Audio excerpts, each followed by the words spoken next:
The advice is don't go bigger, start small, stay small. That's the best play. Go play in the cracks, in the nooks and the crannies where the big funds cannot get to. It's structurally impossible for these people to compete against you. As an emerging manager, that's where you can win and play a game that you can win. Don't try and compete against the big names because you will not win. Welcome back to the Slice Pod, where we uncover the stories of fresh emerging managers across the early stage venture landscape. Today, we have a very special episode recapping season 2, which has been nothing short of very incredible. 12 episodes spanning everything from industrial tech, vertical SaaS, supply chain, food tech, women's healthcare, and frontier tech. Looking back, what stands out to you the most from this cohort of managers from season 2?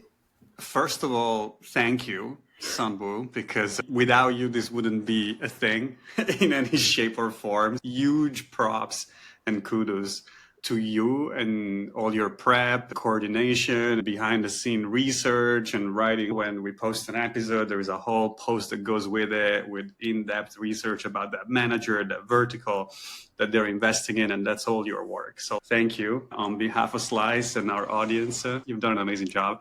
Season 2, I can't believe it. I felt yesterday when we posted Eric, and it wasn't like it was 3 months ago. So it's kind of crazy how time flies.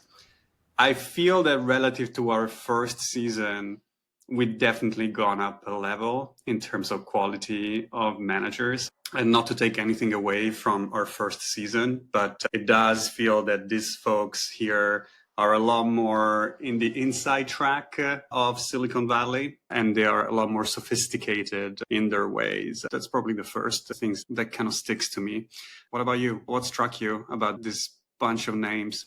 You don't necessarily have to be in Silicon Valley to be a really good fund manager. I think that is probably the biggest takeaway from this one. And also another piece is we've never really had a duo or this many duos come on for an episode and for interviews in the season. And now last season was filled with a lot of solo GPs. So I think that was really interesting, like kind of looking at the dynamic between a solo GP, and there's a lot of LPs that love solo GPs and some that will only invest in solo GPs, but it's also interesting to see how a fund can operate with two different people. Totally. What a really good one looks like versus one where maybe they shouldn't have two people. But looking back, was there a specific manager from the list of 12 or a specific moment that really stuck with you that you still remember to this day? 2 pieces. I think one is like more the nerdy side of venture. It's just kind of like Santosh at Dynamo raising a 18 million first fund in Chattanooga within a square mile. That still blows my mind. The fact that he moved to Chattanooga to do it, I think that was crazy good. And the other one is Lily getting a robo massage in the depths of COVID. It still makes me chuckle, the whole way how Chris and Lily came together. It's such a good little story there. But I agree with you. It's true. It could be the season of people that are not necessarily Silicon Valley folks, even though they behave very Silicon Valley and invest in top tier Silicon Valley deals.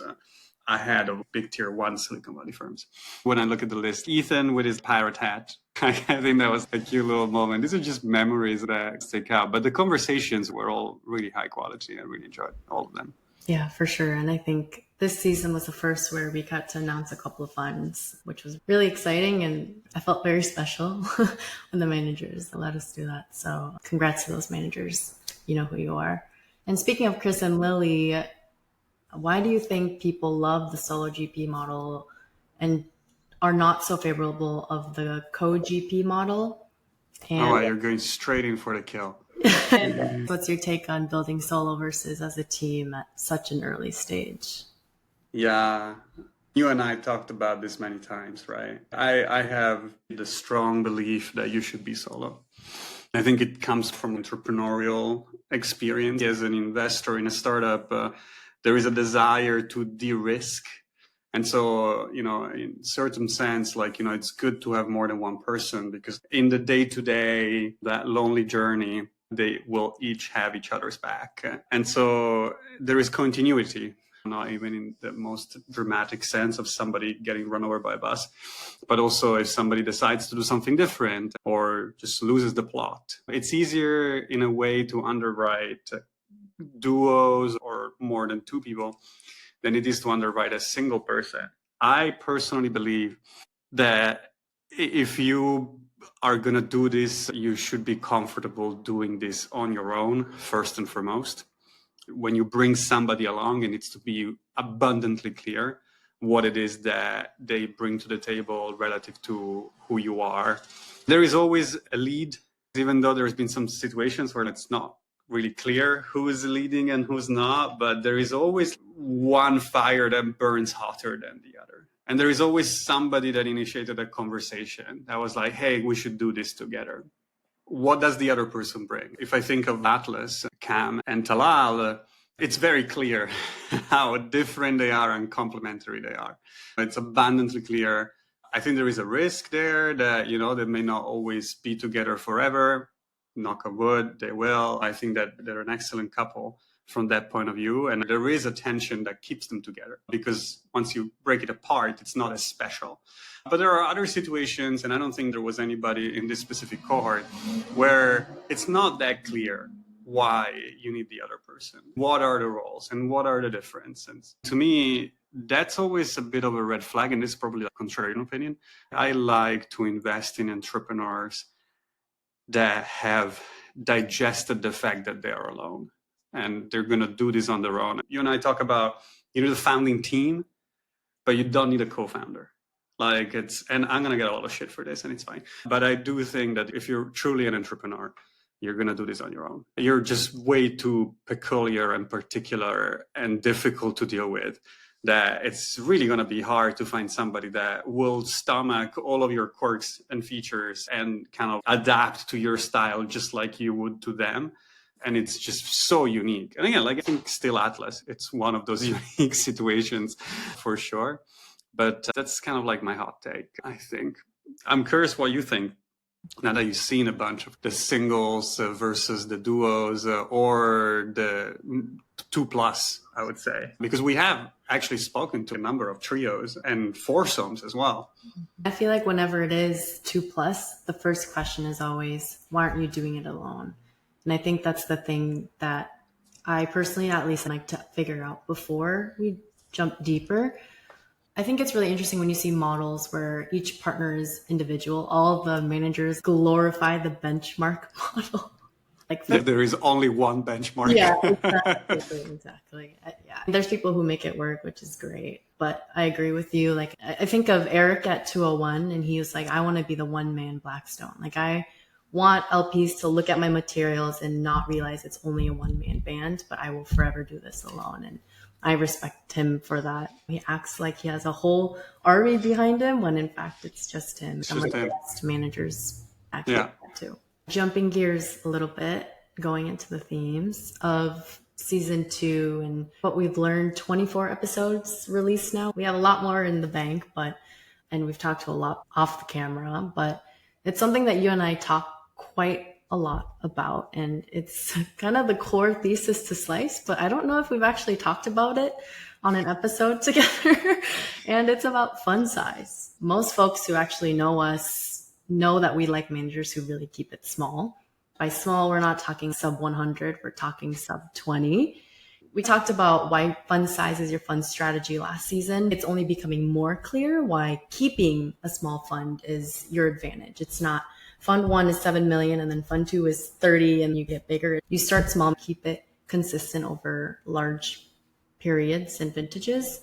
Why do you think people should think more about keeping their funds small over a long period of time? There's the story of this very prominent and storied venture capitalist who he's not young by any stretch of imagination. He's in his late 60s, early 70s, and still benches twice my body weight every morning.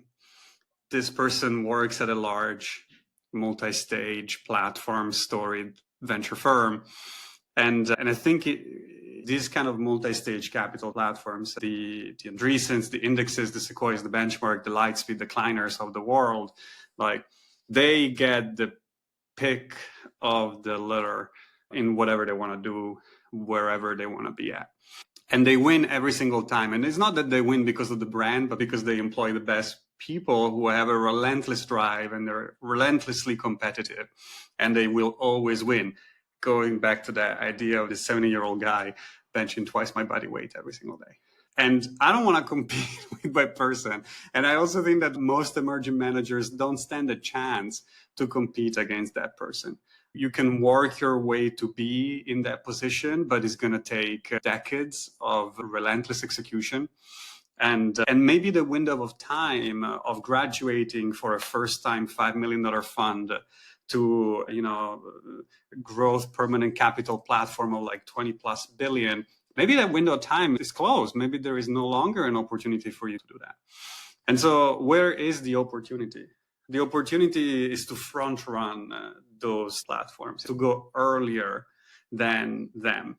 How do you do that? Well, you cannot do that with a 50 or $100 million fund. The math doesn't work. If you're one or two people and you have to cut 600 checks, how are you going to return that fund with just one single 200-300K check investment? It's not going to work. So you have to keep the fund small. You have to keep the fund small because you're driving mostly a collaborative game. It's not a competitive game. There is no lead investor at the pre-seed. If the round is $500,000, there is no lead investor. If the round is $1 million, there is no lead investor. It's a syndicate of people coming together. The price is decided in terms of like market dynamics and kind of the founder ability to negotiate with these folks kind of coming around the table. But even when people call it, oh, I'm leading the round, I'm setting the terms of the round, you're not really doing that. You're a price taker in terms of like what the dynamics of that pre-seed round. So these pre-seed rounds are anywhere between 5 to 15 million caps. And the size of the rounds are anywhere between $500,000 to $1.5 million in capital. You are going to have a small fund in order to participate in this. Because even if you have a $30 million fund, people do say that, oh, we're going to cut like 750K checks and we're going to lead rounds. I don't think you're going to get the best deals if you need to lead. If the situation calls for a lead, it means that the deal is mature enough where that 70-year-old guy is going to out-wrestle you, outmaneuver you, and bid you to a place where you can no longer compete on price. So where can you win? You win by cutting smaller checks, being extremely collaborative, getting on the cap table early, and then buying that position over time from, secondaries employees that are leaving or they're staying, that they need to be incentivized, early angels, investor, anything like that, and kind of like add value to that investment so that you get bigger allocations in the subsequent round. So you're there from the very beginning. And in order to be there from the very beginning, already 20 million is a lot. We see this all the time. You and I look at fund models of these managers, and it's just like, that model doesn't work. It's really hard to believe. There is like 1 in 100 managers that can raise a $25 million fund and deploy in 60 plus positions. They usually have a background, they have a history of doing this, they have a network already. They're not necessarily emerging. They're probably just doing whatever they were doing at a different platform under their own brand name at this point. Everybody else has to adapt. If you're going to go bigger in size, then you either have to be extremely focused on a particular niche and bring a substantial amount of value that you can win a deal against a generalist platform at the early stage. Or if you're a generalist, beware of not raising too much money. I mean, I think that's a curse. It's a battle of the ego in many cases. And you have to accept the fact that you're not going to be a lead investor. Like, forget about it. Like, it's just not going to happen. Yeah, very true. We've seen a lot of managers who want to keep it small. They're still sub 20, but they get stuck maybe around 12, around 15. And they're like, how do I get to 20? You're on these phone calls with me all the time, right? It's like, don't try and get to 20. I think the reason why you want to get to 20, the reason why most people want to get to 20 is because institutional investors have concentration rules baked into their funds and minimum check size baked into their LPAs, by which 20s is usually on average the smallest denominator that makes it workable for them to come and commit to your fund. It's the same thing as a very promising pre-seed founder raising an $8 million seed round because Tiger wants to give them $8 million. Don't just do it for the name. Do it for the value that the platform actually brings you. A lot of these people think after this 20, I'm going to go and raise a $50 million fund because my $20 million fund is going to be a smash hit. And like, you know, it's going to be like 39x, like, you know, cash on cash returns. And it's like, okay, get there first. And I'm not going to be able to raise a $50 million fund right after. I need the institution to be there from the beginning so that they can anchor me later on. Spoiler alert, if you are doing really well, the institution will be happy to commit to you after as well. They don't need to be there from the very beginning. You can choose who you get there after. There is also a huge signaling issue, just like with founders and hot seed rounds and scout checks, where what if they don't recommit? What are you going to tell people when you're raising your second fund and you're like, oh yeah, that big institutional anchor that drove me to the 20 when I was at 15 in order to put in their $4 million check is not going to recommit to the second fund. And it does happen. Like it does happen. Like it's a bit of a death cross because every new LP will be like, what do they know that I don't? And that's a terrible sort of situation to be in. So like the advice is don't go bigger, start small, stay small. That's the best play. Go play in the cracks, in the nooks and the crannies where the big funds cannot get to. It's structurally impossible for these people to compete against you. As an emerging manager, that's where you can win and play a game that you can win. Don't try and compete against the big names because you will not win. I think that's the story of a lot of spin-outs as well that start very big. They start raising $50 million plus funds and end up buying a lot of junk because they don't really have that gravitas they had when they were at the big platforms. So they're still losing. You wake up 2 funds in, 3 funds in where there isn't earned the opportunity to actually build a franchise. I'm very passionate about this. I think 20 is too big for a single GP first-time manager. We talk about this all the time. Consider splitting it. Split it in 2 $10 million funds. Like, you know, instead of deploying a $20 million funds over 4 years, do 2 $10 million funds over 24 months each and play where you have the highest likelihood of being successful. Yeah. I think also that a lot of managers always justify a bigger fund 2 or fund 3, saying that all the founders that I've invested in said that they'd give me more allocation. I could have had a bigger allocation. Exactly. Oh my goodness. If I had a penny for every time I've heard that, I think I'd be... We would not be raising capital. Yeah, I think it's the bias of hindsight. Mm-hmm. In hindsight, I could have gotten a bigger allocation. At the time, nobody knew that was a winner. The problem is that as you go bigger in size, you're competing against people that know these things are the winner and have a much bigger checkbook and a much bigger fund so that they can allow themselves many more shots on goals than you can. Mm-hmm. And you're just not going to get that bigger allocation. Even if you will, it's just not going to work with your fund model. So unless you go really quirky and you need to earn the right to be really quirky, it cannot be a straight out the gate type of thing. Quirky meaning like niche or very differentiated thesis. A lot of people will wake up to the reality of, oh my God, it took me 36 months to raise this $25 million vehicle or whatever. Or as I'm deploying it, I'm realizing that I'm not really getting into the hot deals that I thought I would be able to get into because my check size is just too big. Or now I'm doing 2 or 3 times as many checks and I'm just not going to be able to be as value add to these founders as I thought that I was going to be. What are some of the things that you think some managers put more effort in that really makes them 1%? There's some folks who are specialist versus generalist. Does that have to go anything with it? Is there some sort of like founder magnetism, like brand building, a specific type of sourcing, operational raising engine? The top 1% has a clear reason why they exist and why they win and where they win. I think that's the biggest difference between season 1 and season 2. We had a bunch of generalists in season 2, but even those had a really clear reason why they win and why them and why now. So they have a compelling case that feels natural to who they are. it makes perfect sense. Even in the generalist's case, like Nick, TipTop, or Ethan at Outside VC, or even, I guess, Ivan, like, is a bit of a generalist because it doesn't really have a sector, it's a geography, but that's hardly focus this day and age.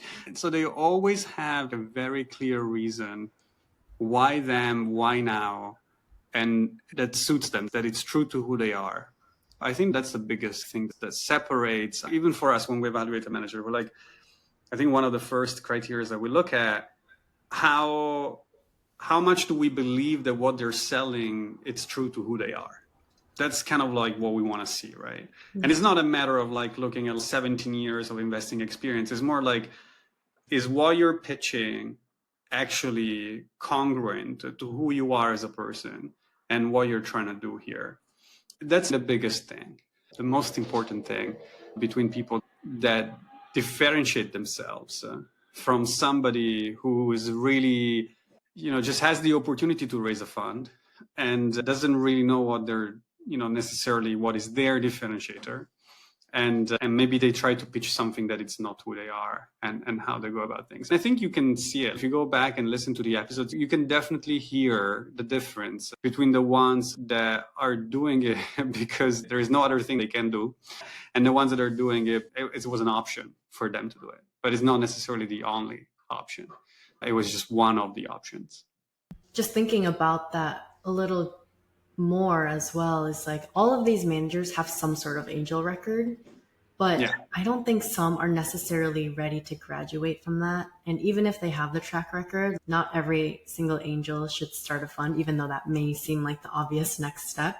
What do you think, like for people who listen to this that are angel investing and maybe they're thinking about the next step, if they should even take the next step, what are the things they should think about internally, externally, for them to know it's the right time to make that leap? Firstly, volume. Whether you're angel investing with your own capital, out of a syndicate, or with a bunch of friends, a track record of a dozen checks as an individual doesn't prepare you for what it means to actually be a GP at your own fund. And it doesn't matter how big those checks are and how hot the companies were when you did it, it just doesn't translate. And so like when we're looking at angel track records, we're looking at like, what is the breadth of that track record and how relevant is that to your thesis?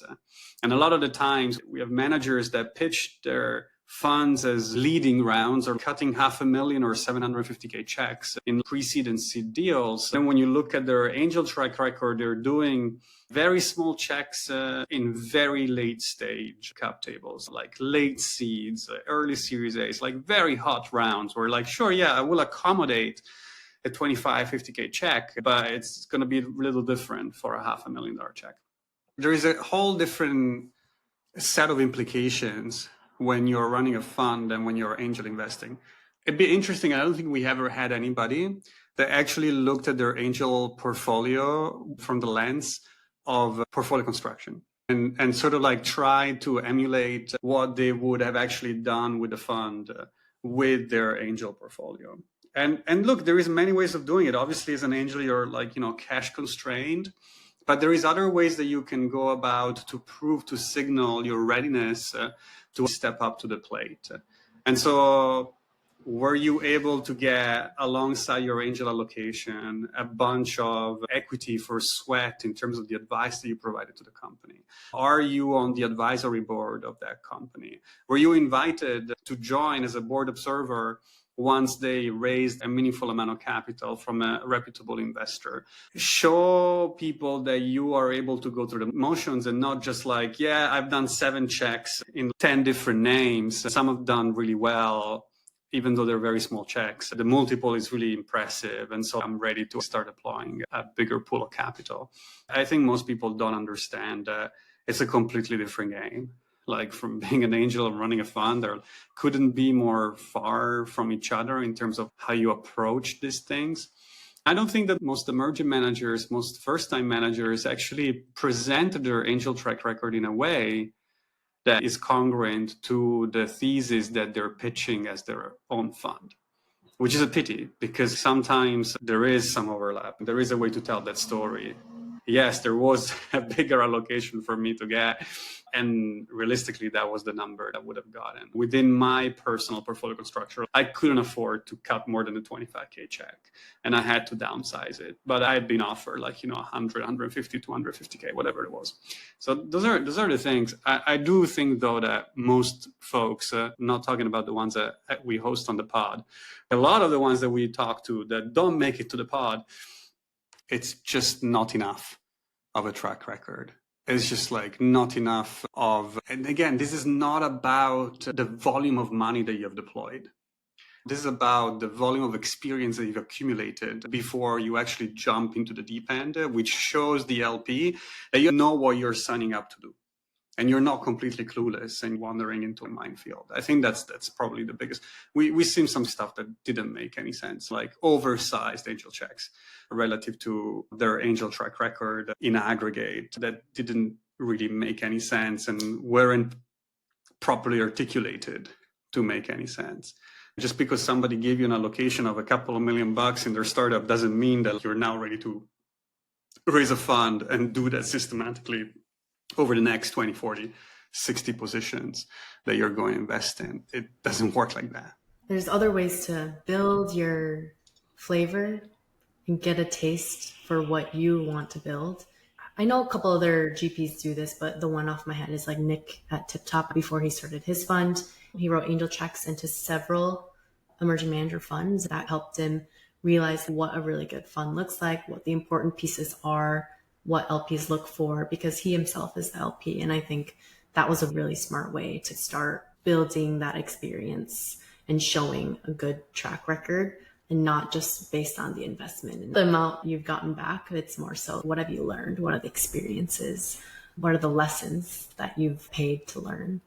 There's a couple times we mentioned the shattering of the unicorn factory in the current market and evolution of AI and tech. It's been made possible so that the best founders don't need the capital anymore, and they can pick the managers they want on their cap table. They can be really selective. What kind of bets or builders do you think are going to become more important in this new era? What kind of emerging managers are going to be important? Which will survive this and which won't?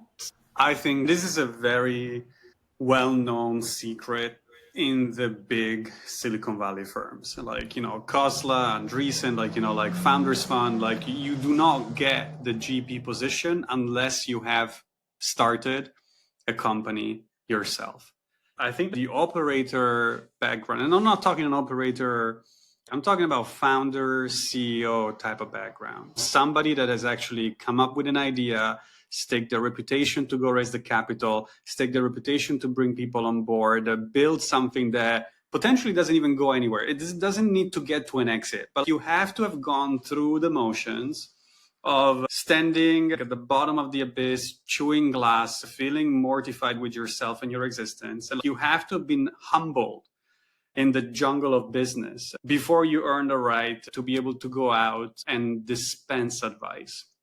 In a world where we are a chat bot away from any information we may need or want, having good judgment is what's going to make the difference.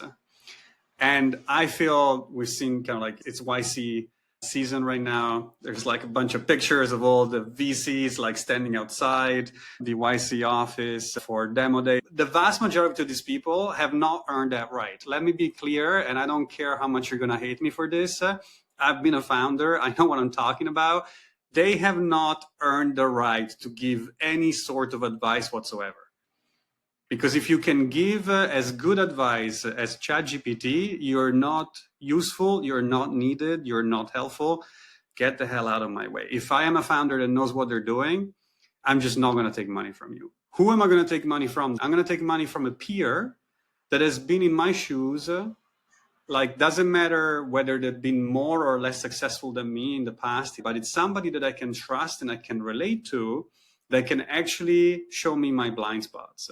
It's more of a player-coach type of dynamic that is very important. And I think that that's what's going to make the managers of tomorrow just like it made the managers of yesterday extremely successful. It's just like knowledge and context on how do you actually run a company, which is more than just building a product, which is more than just raising capital and so on and so forth. And so I think that most of the times it's like, people are like, oh, just kind of like, write the check and get out of the way. I think in this generation, the check doesn't matter. It's not about the money. The money is a way for me as a founder to have you have some skin in the game and make sure that you are not going to retain your attention on a bunch of other things that are not my company. And so if in order to get your attention, Sunwoo, I have to give you 2% of the company, and I'm going to price it, of course, because I'm not just going to give it away for free. Like, fine. If that's the way that you're going to monetize, that you're going to make money on your expertise, so be it. But it's not going to be on very large checks, like on the mid-sized checks. The early ones are going to work out, and the late ones are going to work out. The ones in the middle are just not going to be that helpful. Like, they're just not going to be needed. Like, if I can print cash flow of like $2-3 million within 12 months, I'm just not going to need to raise a 3 million seed. It's just not going to be needed. And if you cannot print 3 million of cash within 12 months, this day and age, probably are not an investable proposition unless you are in a given niche that requires a lot of capex upfront to get started, which is why we're seeing a lot of industrial and space stuff that takes a minute to get going. We replaced giving money to buy servers to giving money to buy engineers' time, and now giving money to kickstart this capital intensive, hardware focused type of businesses. But again, these niches are very few. And the winners within each niche are going to be even fewer. So it's not going to be a very broad game that people are going to be able to play. There is not much capital that can be deployed there.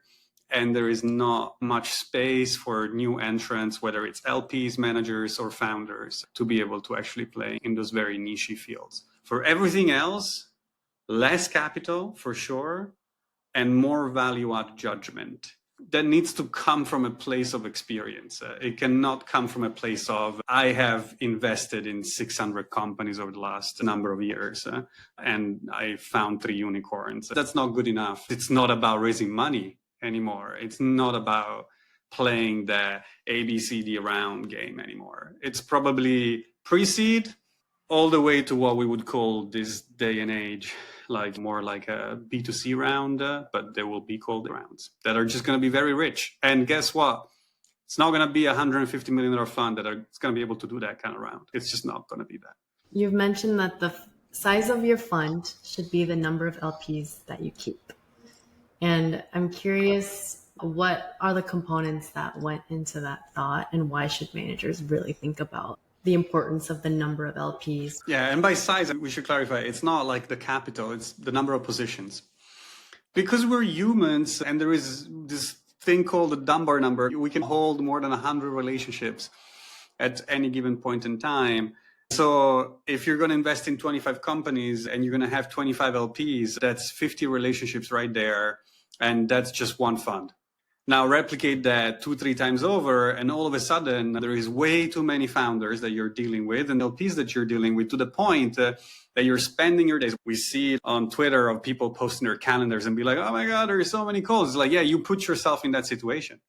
The moment that you have hundreds of LPs, these are hundreds of relationships that you have to maintain. Now, there is some folks that come to mind, like Pietro, like John, that it's their strategy. Their sourcing strategy is having this very big network. These LPs don't really care to actually have a one-on-one relationship with the manager to the level of detail that a traditional LP would care to see. It's a different kind of strategy altogether. You're using it for sourcing and to build a community that can support you. I don't think it's scalable though. I think we're going to see the Johns and the Pietro of this world, get to a point where, their second or third or fourth fund, 80% of the capital comes from a handful of LPs, and then 20% of the capital is the community, like very small checks as the community type of play. I also am very skeptical of the value add of a large community, just because I've cut like a 5K check into a fund of like 20 mil. It doesn't mean that I'm necessarily very invested or involved. I think it's a beautiful thing that people allow that to happen, but I don't think it's something that necessarily creates value for the manager or the LP. It does create value for the founder that is invested by the manager for sure, because hiring somebody, the network is exponentially bigger. For a number of reasons, it can really help. And sometimes it could help the LP because running due diligence, now you have a gigantic pool of people that you can ask opinions to. But then I don't know, it just feels like it's a little bit, could get to the point where there's just too many opinions. And then there isn't really a guiding light as per what you're doing. So how are you going to steer away from it? Are you going to put out a poll every time? Are you not going to talk to anybody anytime? It's a little bit difficult. So I think that the largest cap you invest in should be the actual cap of your funds. If you have a $20 million fund, you should invest in companies that are more than 20 million in valuation. So your portfolio construction should mirror your LP base in terms of count. Just because you want to have people around the table on both sides, you want to have people that care about you and are interested in your success, and you want to have enough investments where there is a distribution of risk. More important is where you actually drive the value that we mentioned a minute ago. That is your sound judgment. That's what this founder wants from you. And so it cannot be that many. It cannot be too many, because it breaks at some point. There's just not, like, your reputation is going to be, and we had a couple of managers that, ref checks came back not so positive because they were like, I never heard of these people. It just like gave me a check, and then every time I reached out, they never responded. But then when they need my help, they're always the first one in line to us. And so you want to avoid that sort of dynamic. You want to avoid that sort of situation where you overextend yourself. I think a lot of folks in this business are really good at BD, and they're really good at churning through contacts and names, and it just becomes more of like a Pokemon card collecting type of game. Very bad at actually playing the game itself. Just because if you're spending all of your time accumulating network, you're not going to have enough time actually doing the work that it takes to create the value that you're paid by your LPs to actually deliver. You want people to actually be committed. And I think you see that too in founders. Like the best founders are really smart about their cap tables, where at a certain point, they're just like, look, I'd love to have you involved, but your check size is way too small. I will pair you up with somebody that puts together an SPV that is going to be worth my time, but I don't want to have a cap table with 100 names, 2/3 of which I never talked to. You just don't want to be in that situation. And I think, again, like, the moment that you take other people's money and you take a responsibility to invest it and hopefully generate a return, there is no such thing as like, oh, sure, okay, like just wire me that money and I'm never going to talk to you ever again. Like, you will feel the need to engage with that person. Even if it's like half an hour every couple of years, that's still half an hour that you're taking away. And it compounds because there is like half a dozen to a dozen in your LP base. If you're going to do it once, you're going to do it a few other times. That is just not going to work. Yeah. Major kudos and respects to people that are like, hey, there is a minimum check size and we're going to stick to it. The reason why we're going to stick to it is because, yes, we're also trying to build a community, but we want to make sure that that community is incentive aligned to what we're trying to do. That's super important. Not to say that the community, the large, broad community plays don't work. I just don't think they're sustainable in the long term. And if it's not sustainable in the long term, it means that one fund or two funds from now, you're going to have to restart from scratch a whole new strategy, and you lose the power of compounding. And that is a pity, because this thing takes forever. It's not something that you can say like, oh, too bad, I lose the power of compounding, I'm going to gain it back in 15 minutes. Now it's like another 3, 4, 6 years before I can get back to that momentum. There is a fallacy in thinking that there is a way to shortcut things. And so there is a way to bring together something quickly. And then I'm going to raise a $50 million fund. Guess what? The type of LP and the type of founder that is interested in a $50 million fund is not the type of LP and the type of founder that is interested in a $20 million fund. And so if you want to graduate, you're going to lose the power of compounding. And there's very few people that can actually run the fast of a mile where compounding doesn't matter. And most of the times, spoiler alert, it's luck. It has nothing to do with their ability to actually run a fast mile in every other direction, any other day for any other reason. I wish people were a little more intentional and thoughtful. On the LP side of things, it's such a big turnoff when an emerging manager, you have a call for the first time and they're like sharks. They're just trying to chase after you for the capital. You're building a relationship, a long-term relationship. You want to start off on a really good footing. And you hear that all the time, right? I don't think that it's said enough times. But what it means to build a relationship is let people ask you how they can help you before you ask them how you need help. Be enough of a relationship where, like, you know, people will come to you and be like, okay, how can I help you, before you ask for any help? And do it without expecting anything in return.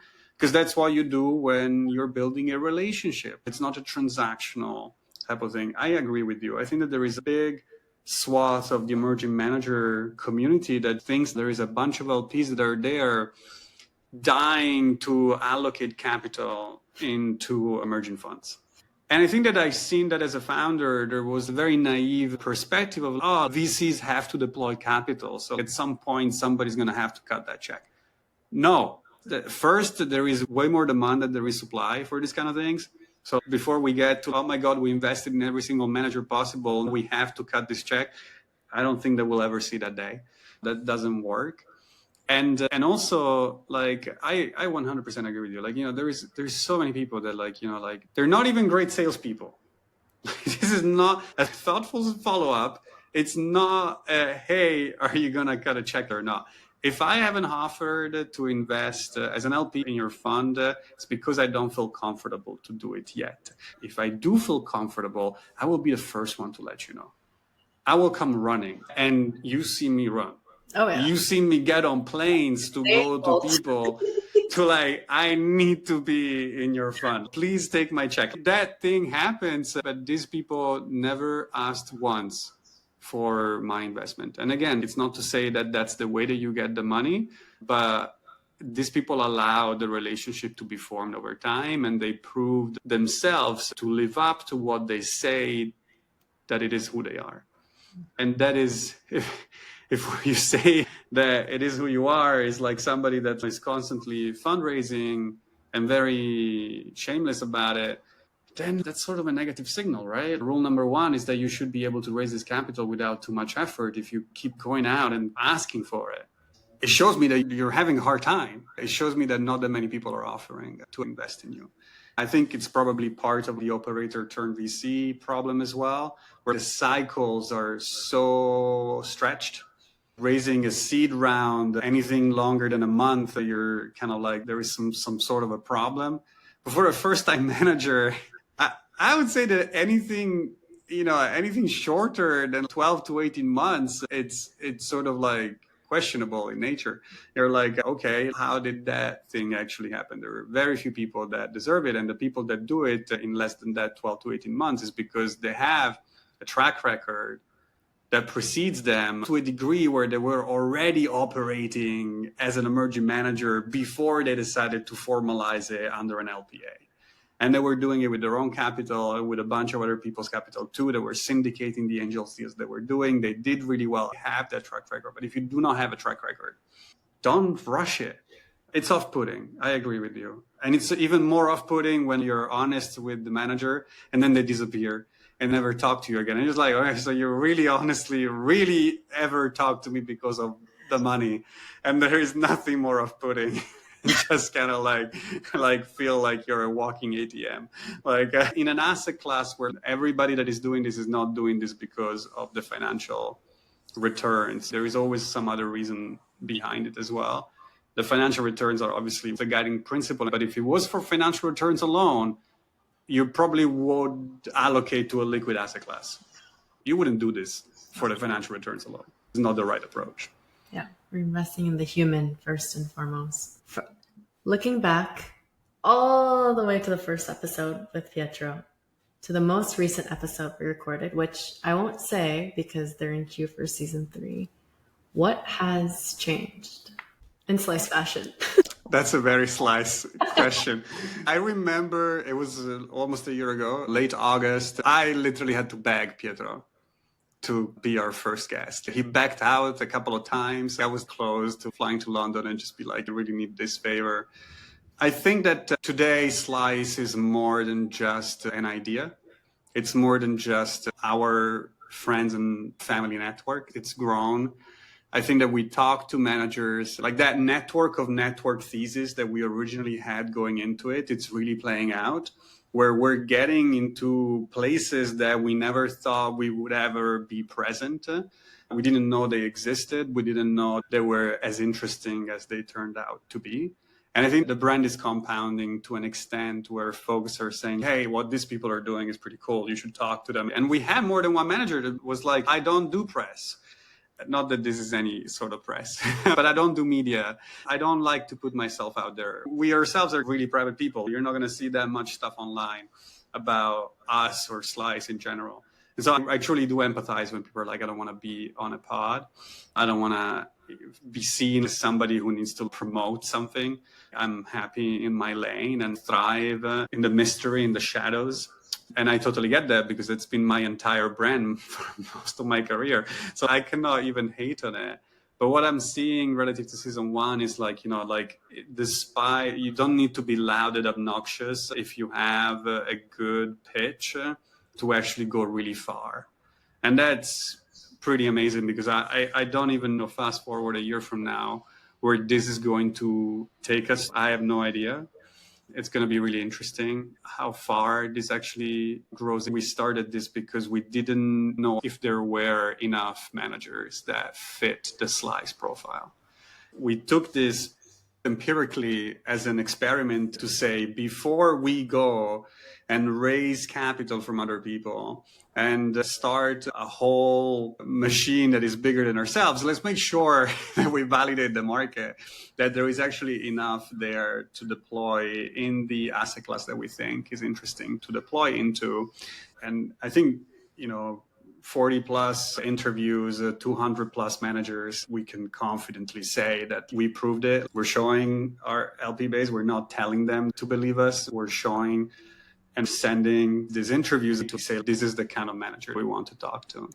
I think that season one, episode 1 to now, again, episode 1, Pietro is a dear friend. We literally got there because of the decade plus of relationship that existed before it. I think now the incredibly interesting thing is our ability to get on with people and be like, do you want to be a part of it? And them saying, I'd love to be a part of it. And we maybe never met them.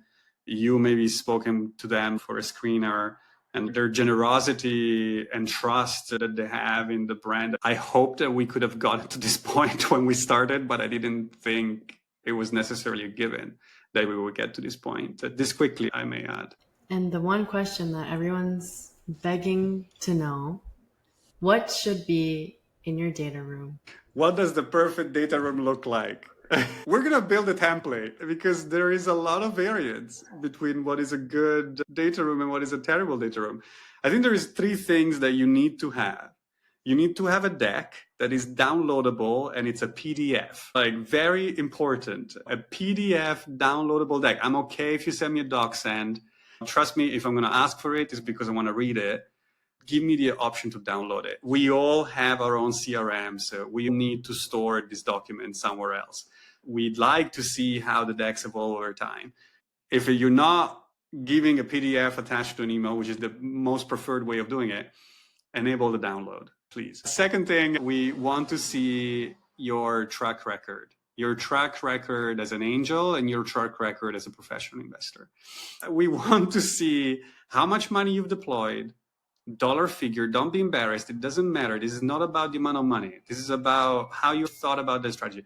The amount of money you deployed, the entry valuation, the current valuation. You want to build that SOI the same way you would present your fund, because it gives the investor an idea of what to expect from you in terms of reporting. As extensive a data set you can provide, the better it is, because it gives confidence in the LP that you actually know what you're talking about. And I think you probably want to share your portfolio construction. Why do we want to see a portfolio construction? as LPs. We want to see portfolio construction because we want to be able to see what you're pitching in the deck and what you have in your track record, in your SOI, reflects what you think you're going to build in the future. And so these three things need to be in harmony with each other. And this is like the easiest way to do it. It's like, here is a portfolio model that is reflective in terms of ownership and entry point as my angel track record, which is reflective of what in the pitch deck I have put down to be my strategy. And so these three things go hand in hand. I don't think enough people spend enough time on the portfolio model or their SOI. To this date, hundreds of data rooms that we've gone through, there is still probably only one duo whose portfolio model and SOI is the gold standard. Nobody has even gotten close to it yet. And we still keep referring to them every single time. We're like, oh, I wish they had put their numbers the way this duo presents their numbers. It makes it so much more comforting to see that as a manager, you know what the job of a manager is. And yes, it's picking the right team, yada, yada, getting out of the way, supporting, but also like having a good grasp on your numbers. That's so important. And if you cannot share the details around your track record because maybe you were at another firm or you were not investing alone with other people, you don't want to ask permission from these other people, that's totally fine. Say that. Just don't share, here is 7 names, here is my MOIC, and here is the co-investor that led the round. Okay, great. I can look on PitchBook who led the round. It's not that helpful. I think as an angel, you think, oh, Sequoia followed up and led the round, whatever. It doesn't matter. It could be a random brand name firm. As long as the markup is there, we want to look at the numbers. We don't care about the narrative. That's in the deck. That's your strategy in the deck. So those are my 3 things that you have to be able to send. If you cannot send these 3 things, maybe work on them and then send them later. But without these 3 things, there is no way that I'm going to be able to take you seriously as a manager. If you don't trust that the person you're talking to is the right person, politely decline their request. But if you are going to share everything. Don't censor information. It just doesn't feel good. At the same time, don't ask for NDAs. If you don't feel that the person you're talking to will keep the information in confidence, don't share the information at all. But if you think that they are a partner for you, don't ask them to sign an NDA to access your data room. It's like a pre-seed founder asking an investor to sign an NDA to look at their pitch deck. It's not how it works. If you think you need an NDA with an LP, then you don't want to be working with that LP. If there is a doubt, there is no doubt. If you have a doubt that this is not a good fit for you as an LP, just politely decline. That's absolutely fine. There is plenty of opportunity. These people are not going to die. They're not going to badmouth you. If anything, they're going to be like, I truly respect the fact that you didn't waste my time. Absolutely. 1000%. Preaching. Can't say the Lord's work, but you're preaching. Slice fashion, Fabbri. What did we miss? I think what we missed so far in this retro about this season is a big thank you to all of the managers that have taken time out of their busy schedules to talk to us, share their data rooms, get on the pod, tell their story, put themselves out there. And we don't take it for granted. It's an incredible privilege to be able to tell their stories. I think a lot of folks think it's like Slice is an LP, so people will be flocking to present what they have to share. But I don't think that's why people actually do it. I think it takes a lot to put yourself out there as an entrepreneur. The hardest thing to do is to put yourself out there. I think a lot of people hide themselves between the curtain of mystery because of a lack of confidence. And because they have a big taste gap, they think that like, what looks great and where they are, it's just way too far apart. And so they may never go on stage and put themselves out there to actually share who they are and what they believe in. I really want to send a massive thank you to every single one of the 12 guests that we had for this second season and the ones that we're going to have in the future. I really thank them for giving us the opportunity to tell their stories and in aggregate tell the story of this tiny slice of the venture market that it's often misunderstood, overlooked, and underappreciated in terms of returns, potential, and overall impact that it has in the venture ecosystem. Thank you, everyone involved, everyone who introduced us to the emerging managers as well. We really appreciate it, and we wouldn't be here without all of those folks. All right, we're now going to go on the Amalfi Coast for a few weeks, and we'll see you all back in September. Enjoy your summer, everybody.